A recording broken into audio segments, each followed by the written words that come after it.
اعوذ باللہ من الشیطان الرجیم بسم اللہ الرحمن الرحیم۔ حضرت سیدنا ابو ہریرہ رضی اللہ تعالیٰ عنہ سے روایت ہے، ایک دفعہ رحمت عالم صلی اللہ علیہ وآلہ وسلم نے ارشاد فرمایا، بے شک اللہ پاک اپنے بندوں میں سے ان کو زیادہ پسند فرماتا ہے جو مخلص، پرہیزگار اور گمنام ہوتے ہیں، جن کے چہرے گرد آلود، بھوک کی وجہ سے پیٹ کمر سے ملے ہوئے اور بال بکھرے ہوئے ہوں۔ اگر وہ امراء کے پاس جانا چاہیں تو انہیں اجازت نہ ملے، اگر کسی محفل میں موجود نہ ہوں تو کوئی ان کے متعلق سوال نہ کرے، اگر موجود ہوں تو کوئی انہیں اہمیت نہ دے، اگر وہ کسی سے ملاقات کریں تو لوگ ان کی ملاقات سے خوش نہ ہوں، اگر وہ بیمار ہو جائیں تو کوئی ان کی عیادت نہ کرے، اور جب مر جائیں تو لوگ ان کے جنازہ میں شریک نہ ہوں۔ صحابہ کرام نے عرض کی، یا رسول اللہ صلی اللہ علیہ وآلہ وسلم، ایسے لوگوں سے ہماری ملاقات کیسے ہو سکتی ہے؟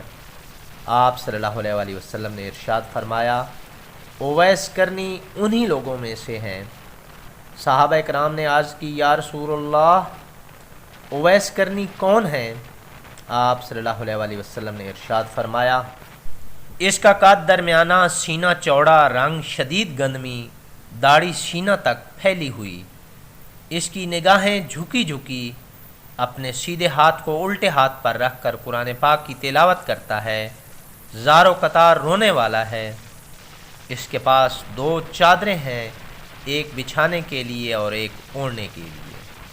دنیا والوں میں گمنام ہے لیکن آسمانوں میں اس کا خوب چرچا ہے۔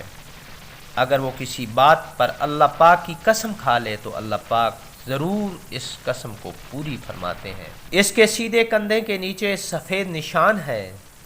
کل بروز قیامت نیک لوگوں سے کہا جائے گا، تم لوگ جنت میں داخل ہو جاؤ، لیکن اویس کرنی سے کہا جائے گا، تو ٹھہر جا اور لوگوں کی سفارش کر۔ چنانچہ وہ قبیلہ ربی اور مضر کے لوگوں کی تعداد کے برابر گناہ گاروں کی سفارش کرے گا۔ پھر آپ صلی اللہ علیہ وآلہ وسلم نے حضرت سیدنا عمر فاروق اور حضرت سیدنا علی مرتضیٰ کرم اللہ وجہہ کو مخاطب کر کے ارشاد فرمایا، جب بھی تم دونوں کی ملاقات اویس کرنی سے ہو تو اس سے اپنے لیے دعائے مغفرت کروانا۔ حضرت سیدنا عمر فاروق اور حضرت سیدنا علی شیر خدا تقریباً 10 سال تک حضرت سیدنا اویس کرنی کو تلاش کرتے رہے، لیکن ان کے بارے میں معلومات نہ ہو سکیں۔ پھر جس سال امیر المومنین حضرت سیدنا عمر فاروق کا انتقال ہوا، اسی سال آپ رضی اللہ تعالیٰ عنہ نے حج کے موقع پر جبل ابو قیس پر کھڑے ہو کر لوگوں سے مخاطب ہوتے ہوئے بآواز بلند فرمایا، اے یمن سے آنے والے حاجیوں، کیا تم میں سے کوئی اویس نامی شخص موجود ہے؟ یہ سن کر ایک بوڑھا شخص کھڑا ہوا اور عرض کی، ہم نہیں جانتے کہ آپ کس اویس کے متعلق پوچھ رہے ہیں۔ ہاں، میرا ایک بھائی ہے جس کا نام اویس ہے، لیکن وہ تو بہت غریب اور عام سا آدمی ہے، وہ اس قابل کہاں کہ آپ اس کے متعلق سوال کریں؟ وہ تو ہمارا چرواہا ہے اور ہمارے ہاں اس کی کوئی قدر و منزلت نہیں۔ یہ سن کر حضرت سیدنا عمر خطاب بہت غمگین ہوئے، گویا کہ حضرت سیدنا اویس کرنی رحمۃ اللہ علیہ کے بارے میں اس شخص کا اس طرح بولنا آپ کو سخت ناگوار گزرا ہو۔ تھوڑی دیر بعد آپ رضی اللہ تعالیٰ عنہ نے اس بوڑھے شخص سے پوچھا، تیرا وہ بھائی کہاں ہے؟ کیا وہ ہمارے حرم میں موجود ہے؟ اس نے جواب دیا، جی ہاں، وہ حرم شریف میں ہی موجود ہے، شاید اب وہ میدان عرفات کی طرف گیا ہوگا۔ یہ سن کر امیر المومنین حضرت سیدنا عمر فاروق اور حضرت سیدنا علی شیر خدا فوراً میدان عرفات کی طرف چل دیے۔ جب وہاں پہنچے تو دیکھا کہ وہ عاشق صادق ایک درخت کے نیچے نماز پڑھ رہا ہے اور اونٹ اس کے ارد گرد چر رہے ہیں۔ یہ دیکھ کر حضرت سیدنا عمر فاروق اور حضرت سیدنا علی مرتضیٰ شیر خدا اپنی سواریوں سے نیچے اتر آئے اور اس عاشق صادق کے پاس آ کر سلام کیا۔ حضرت سیدنا اویس کرنی رحمۃ اللہ علیہ نے نماز کو مختصر کیا اور نماز سے فارغ ہو کر سلام کا جواب دیا۔ امیر المومنین حضرت سیدنا عمر فاروق رضی اللہ تعالیٰ عنہ اور حضرت سیدنا علی شیر خدا نے پوچھا، اے شخص تو کون ہے؟ اس نے جواب دیا، میں اپنی قوم کا مزدور اور چرواہا ہوں۔ آپ دونوں حضرات نے فرمایا، ہم تجھ سے ان چیزوں کے متعلق سوال نہیں کر رہے، بلکہ یہ بتائیں آپ کا نام کیا ہے؟ انہوں نے جواب دیا، میں عبداللہ یعنی اللہ عز و جل کا بندہ ہوں۔ فرمایا، یہ تو ہم بھی جانتے ہیں کہ زمین و آسمان میں موجود تمام لوگ اللہ عز و جل ہی کے بندے ہیں، تم اپنا وہ نام بتاؤ جو تمہاری ماں نے رکھا ہے۔ یہ سن کر حضرت سیدنا اویس کرنی رحمۃ اللہ علیہ نے عرض کیا، آپ لوگ مجھ سے کیا چاہتے ہیں؟ تو انہوں نے ارشاد فرمایا، ہمارے پیارے آقا مدینے والے مصطفیٰ صلی اللہ علیہ وسلم نے ہمیں اویس کرنی کے متعلق چند نشانیاں بتائی ہیں۔ ہم آپ کی باتیں اور رنگت کے متعلق بتائی ہوئی نشانیاں تو آپ میں دیکھ چکے ہیں، لیکن ہمارے آقا صلی اللہ علیہ وسلم نے ایک نشانی اور بتائی تھی کہ اس کے سیدھے کندھے کے نیچے ایک سفید نشان ہوگا۔ آپ ذرا اپنا سیدھا کندھا ہمیں دکھا دیں، اگر وہ نشان موجود ہوا تو ہم پہچان جائیں گے کہ آپ ہی کے متعلق ہمارے آقا صلی اللہ علیہ وسلم نے خبر دی تھی۔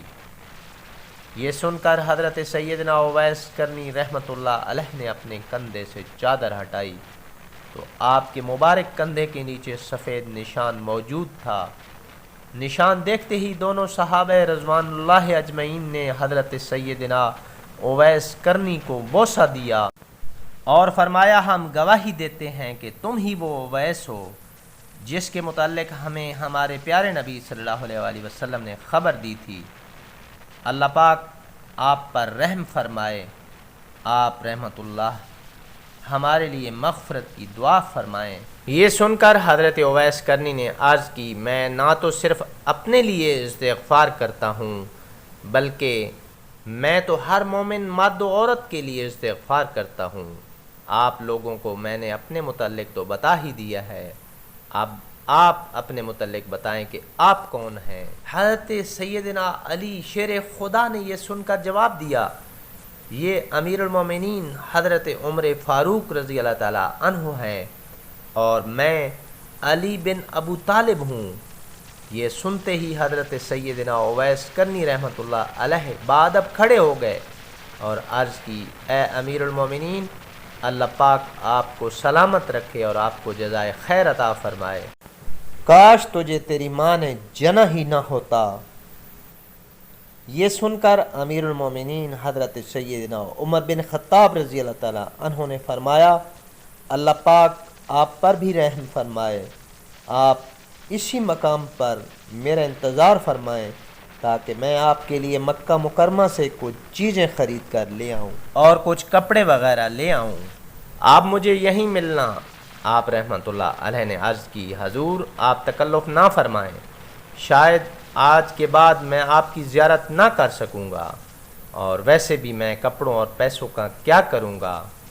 آپ رضی اللہ تعالیٰ عنہ دیکھ ہی رہے ہیں کہ میرے پاس اون کی 2 چادریں موجود ہیں، میں انہیں پھاڑ تو نہیں دوں گا، اور یہ دیکھیں میرے پاس چمڑے کے جوتے بھی ہیں، میں اتنی جلدی انہیں بیکار تھوڑا ہی کروں گا۔ باقی رہا پیسوں کا مسئلہ، تو میری قوم والے مجھے اونٹ کی رکھوالی اور چرائی کے بدلے میں 4 درہم دیتے ہیں، جو میرے لیے کافی ہیں۔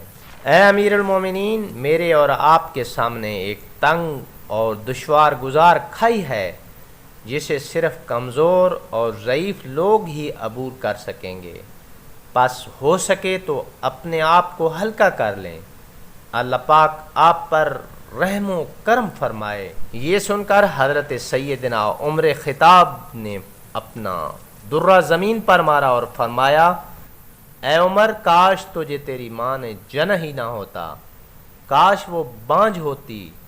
پھر فرمایا، کیا کوئی ایسا ہے جو مجھ سے خلافت کو اس کی ذمہ داریوں اور اس کے ثواب کے ساتھ قبول کر لے؟ حضرت سیدنا اویس کرنی رحمۃ اللہ علیہ نے عرض کی، اے امیر المومنین، جو کوئی اللہ عز و جل سے ڈرتا ہے وہ اس سے دور بھاگتا ہے۔ ہماری جدائی کا وقت آ گیا ہے، اب آپ ایک طرف تشریف لے جائیں اور میں دوسری طرف چلا جاتا ہوں۔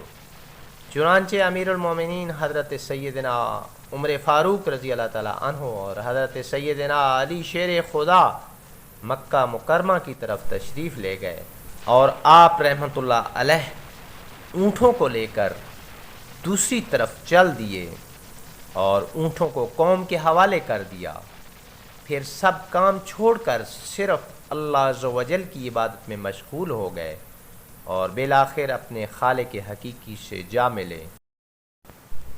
اللہ پاک کی ان پر رحمت ہو اور ان کے صدقے ہماری مغفرت ہو، آمین ثم آمین یا رب العالمین۔